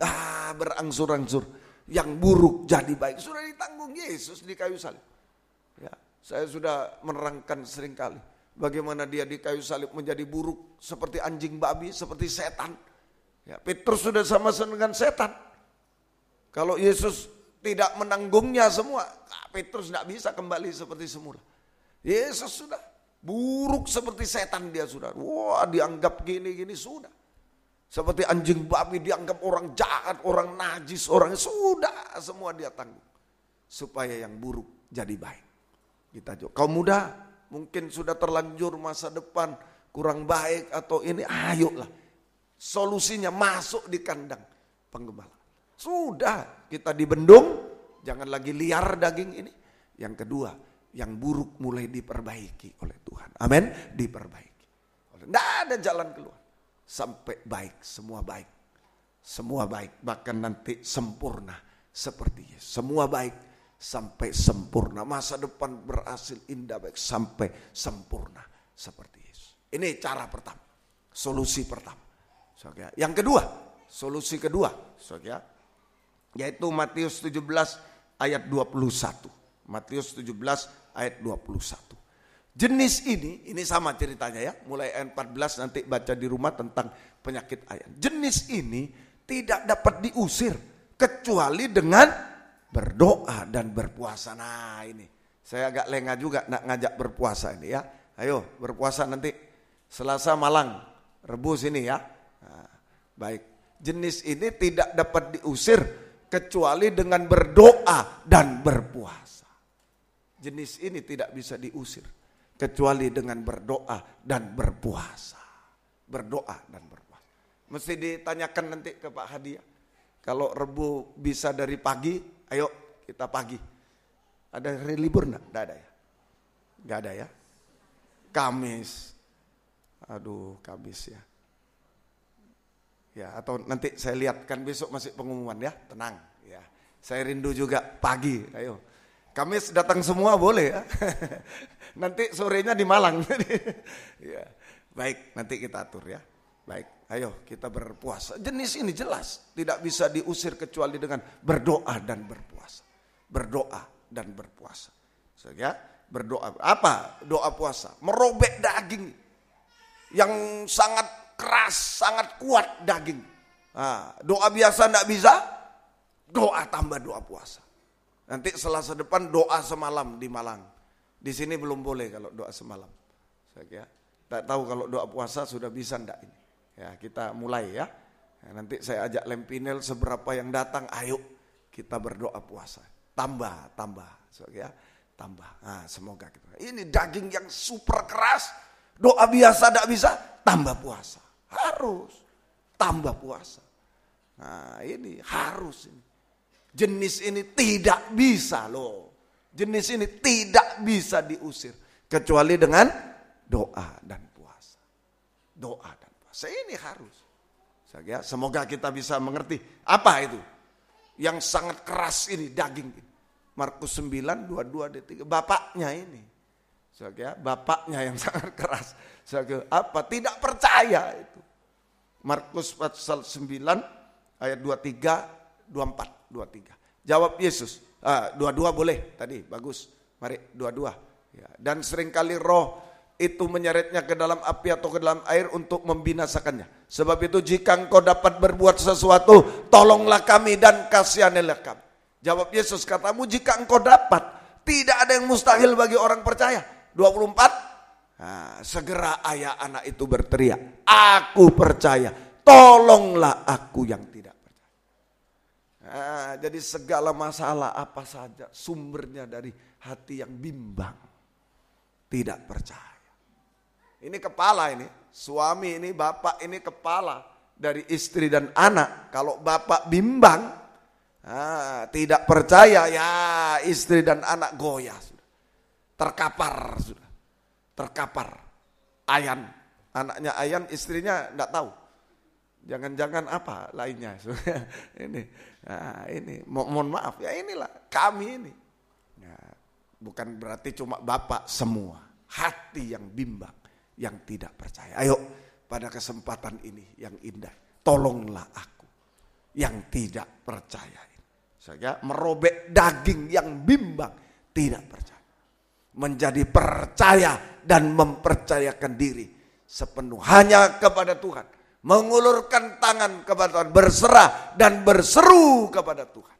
Tangan iman, berserah berseru, dan Tuhan mengulurkan tangan, belas kasihan, kasihanilah kami, belas kasihan kepada kita. Tangan anugerah Tuhan yang besar kepada iman ditambah anugerah yang besar, belas sama dengan mujizat terjadi. Amin. Mujizat terjadi. Tidak ada yang mustahil bagi Tuhan, tidak ada yang mustahil bagi orang percaya. Berarti orang percaya sama dengan memiliki kuasa Tuhan untuk melakukan mujizat. Sampai mujizat terakhir, kalau Tuhan datang kita disempurnakan bersama Dia. Disempurnakan seperti Dia untuk layak menyambut kedatangannya di awan yang permai. Bukan masuk pesta pembantaian, tapi masuk pesta nikah anak domba. Masuk Firdaus, masuk Yerusalem baru. Tuhan memberkati kita semua. Ayo sungguh-sungguh pada kesempatan ini. Daging yang paling keras itu tidak percaya, bimbang, tidak percaya. Ini sumber kehancuran semua. Ayo sekarang serahkan kepada Tuhan. Tuhan memberkati. Ku angkat tanganku menyerahkan. Ayo, haleluya. Jangan bimbang lagi. Satu kita percaya. Kita bangkit berdiri bersama-sama. Haleluya. Haleluya. Bila ku angkat tanganku menyerah,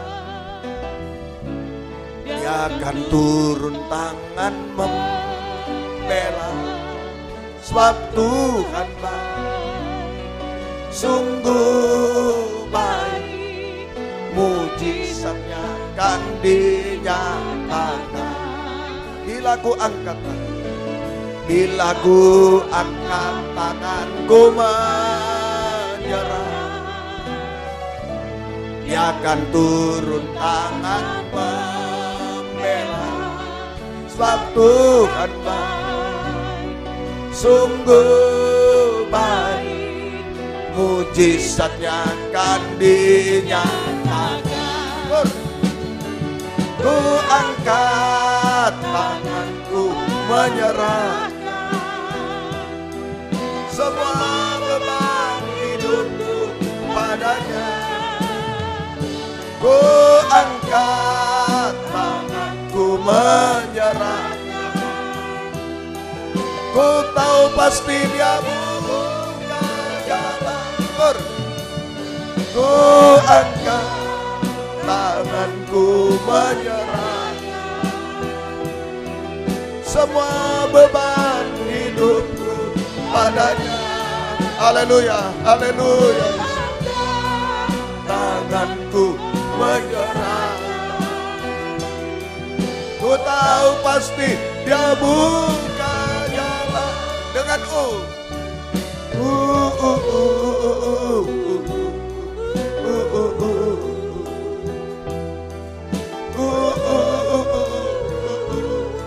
sebuah tutup mata. Saya tidak panggil maju, tapi jujur di hadapan Tuhan. Bagaimana hati kita? Bimbang, ragu, masih kurang pas, masih kurang mantap. Ayo perbaiki. Itu sumber kekerasan, sumber kehancuran, sumber yang tidak baik. Semua tutup mata, saya mohon. Kalau ada yang mau menjamah hati masing-masing, dada masing-masing, serahkan pada Tuhan. Nomor satu bukan persoalannya, dadanya ini, hatinya ini. Ayo, kalau mau menjamah, saya mau percaya. Saya mau percaya Engkau. Saya hanya mengandalkan Engkau hari-hari. Saya mau mantap di dalam Engkau, dalam penggembalaan. Haleluya. Jangan ada ragu, jangan ada bimbang. Kalau asal. Haleluya. Kalau asal. Lagi. Haleluya.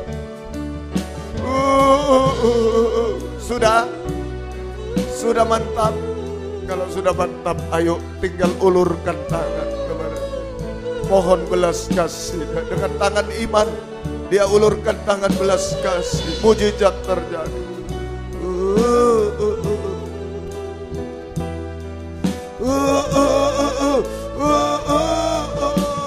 Sekali lagi.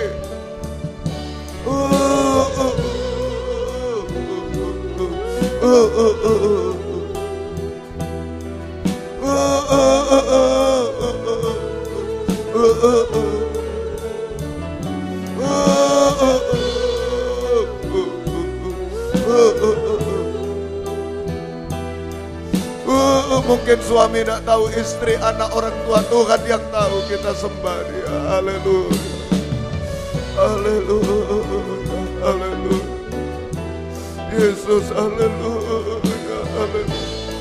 Yesus, haleluya. Haleluya. Haleluya, Yesus, haleluya. Oh, haleluya. Yesus, haleluya. Oh, haleluya. Ya Allah, Yesus, haleluya. Yesus, haleluya. Kami menyembah. Kami menyembah. Oh, kami menyerah kepada kami, suami, istri, anak, orang tua menyerah. Kaum muda menyerah kepada. Haleluya. Haleluya. Haleluya. Haleluya. Ya Allah, ya Allah, tidak ada yang mustahil bagi. Tidak ada yang mustahil bagi. Haleluya. Haleluya. Terima kasih. Sampai kami sempurna seperti itu. Sampai layak menyambut kedatanganmu kedua. Jangan masuk pesta pembantaian Tuhan, tapi masuk pesta kawin anak domba. Oh, haleluya. Haleluya. Oh, haleluya. Haleluya. Tidak ada yang mustahil bagimu. Terima kasih.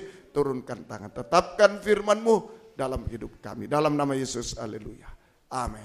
Puji Tuhan. Silakan duduk. Kita mempersembahkan persembahan kedua untuk kebaktian persekutuan Tubuh Kristus di Square Ballroom tanggal 31 Mei sampai 1 Juni yang akan kita menampung hamba-hamba Tuhan dari manapun juga secara cuma-cuma.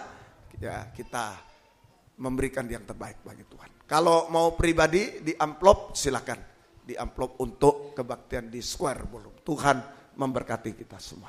Kita nyanyi Hatiku Percaya. 65. 65 nama Yesus. 69. Ya, baik. Hatiku percaya. Haleluya.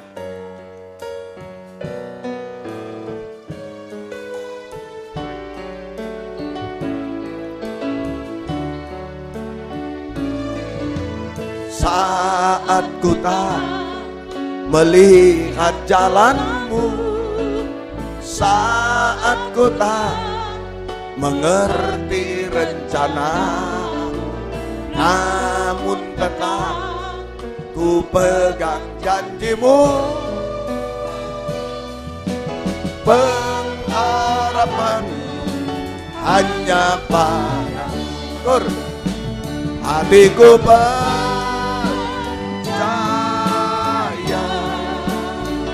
hatiku percaya,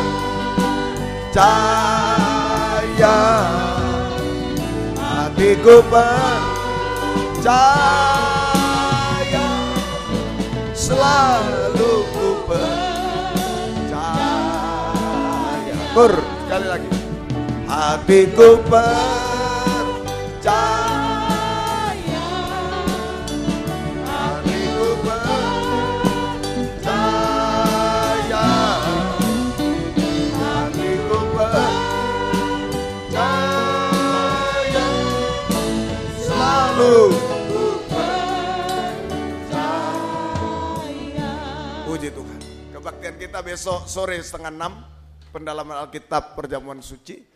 Kemudian Rabu doa penyembahan jam 5:30 sore kan. Sabtu jam 5:15 kaum muda. Ajaklah kaum muda untuk datang pada Tuhan. Tuhan memberkati. Dan hari Minggu seperti ini 9:30 sekolah Minggu dan jam 11 kurang sedikit mestinya dimulai. Tadi jam 11 pas ya.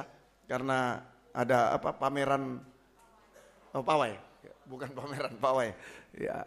Jadi agak putar-putar jalannya ya. Mestinya sudah sampai duluan tapi tidak bisa sampai. Baik, Tuhan memberkati semua. Mohon bantu doa untuk Angel dan Ivana yang mulai besok ujian kenaikan kelas. Ya, anak-anak kita yang ujian-ujian UNBK sudah selesai ya. Sekarang ujian terakhir ini ya. Yang naik kelas sekarang ya. Yang berulang tahun tanggal 6 sampai 14 Mei. Bapak Agustinus Rianto kemarin sudah didoakan dengan kaum muda, selamat ulang tahun. Ibu Carolina Suwarti, Ibu Gaino di Papua hari ini 7 Mei. Michael Demetrius Artanto di Jakarta 8 Mei. Bapak David Willianto, David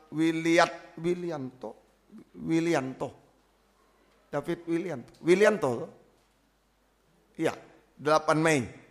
Felicia Saneta, sekolah minggu 9 Mei. Ibu Enda Irvani, 13 Mei. Selamat ulang tahun, Tuhan memberkati. Mari kita sama-sama berdiri, kita tamatkan kebaktian kita pada siang hari ini. Terima kasih Tuhan, Engkau baik bagi kami. Kami berdoa buat yang sakit, bapak-bapak, ibu, anak muda, anak kecil, juga cucu kami, Javier, Tuhan, di rumah sakit Adi Husada yang akan operasi besok siang jam 12 siang kami serahkan ke dalam tangan-Mu juga, Engkau jamah dan lain-lain. Ampuni kami semua, kuasa-kuasa iblis, setan, penyakit kami usir dalam nama Yesus pergi. Darah Yesus berkuasa, bilur-Mu menyembuhkan, mujizat terjadi. Beri kami sehat, kuat, panjang umur melayani Tuhan sampai Tuhan Yesus datang kembali kedua kali. Terima kasih Tuhan yang berulang tahun kemarin, hari ini, besok dan selanjutnya. Beri panjang umur, kesehatan, kekuatan, kebahagiaan surga. Berkat-berkat rohani jasmani dari surga dilimpahkan dalam hidup mereka teristimewa, dipakai oleh Tuhan untuk kemuliaan Tuhan sampai selama-lamanya. Terima kasih ibu-ibu yang hamil beri kesehatan, bayi ibunya sampai lahir sempurna. Keluarga merindu anak, keturunan, buka firman, buka jalan sesuai kehendak-Mu. Demikian yang bekerja berkati, buka jalan, buka firman, hutang piutang, membutuhkan rumah tanah, menjual rumah tanah, kesulitan apapun, tolong mujizat terjadi. Yang mencari pekerjaan, mujizat terjadi. Yang sekolah kuliah, menghadapi ulangan naik kelas terakhir, tolong juga. Skripsi, tesis, disertasi, tolong semua. Masih ada ujian-ujian apapun, tolong semua. Lulus dengan baik, naik kelas dengan baik, namamu dipermuliakan. Mujizat terjadi Tuhan. Terima kasih segala pengorbanan anak-anakmu, Tuhan balaskan berkat berlipat kali ganda. Dan jika kami pulang ke tempat masing-masing dari dekat jauh, lindungi sertai dengan darah-Mu. Jauhkan dari mara bahaya celaka. Tuhan bersama kami, tiba di rumah dengan selamat, kembalikan jam-jam ibadah dengan setia kepadamu. Baik dari Malang, dari Pamekasan, Tuban, Gresik, Krian, Sidoarjo, Surabaya sekitarnya, Mojokerto, Surabaya sekitarnya, semua jaga lindungi. Bahkan kami yang ke Medan, ke Juanda, ke Medan, Engkau juga jaga lindungi. Mohon kemudahan, kemurahan dari Tuhan, mujizat terjadi. Terima kasih Tuhan, terima kasih, syukur hanya kepadamu. Mari sebelum pulang sekali lagi kita ulurkan tangan iman, percaya, jangan sampai bimbang. Dan Tuhan ulurkan tangan belas kasih, angkat dua tangan ke atas. Jangan dipikir lagi, jangan sampai stres dan lain-lain, serahkan pada Tuhan semua. Haleluya, haleluya, haleluya, haleluya, haleluya. Kami percaya mujizat terjadi Tuhan. Engkau tolong kami semua. Terima kasih, turunkan tangan. Biar berkat-Mu dan damai sejahtera dalam persekutuan dengan Allah Bapa, Allah Sang Putra dan Allah Roh Kudus, di dalam nama Tuhan Yesus Kristus menyertai kami sekalian mulai siang ini sampai selama-lamanya. Dalam nama Tuhan Yesus Kristus kami sudah berdoa. Haleluya. Amin. Selamat siang.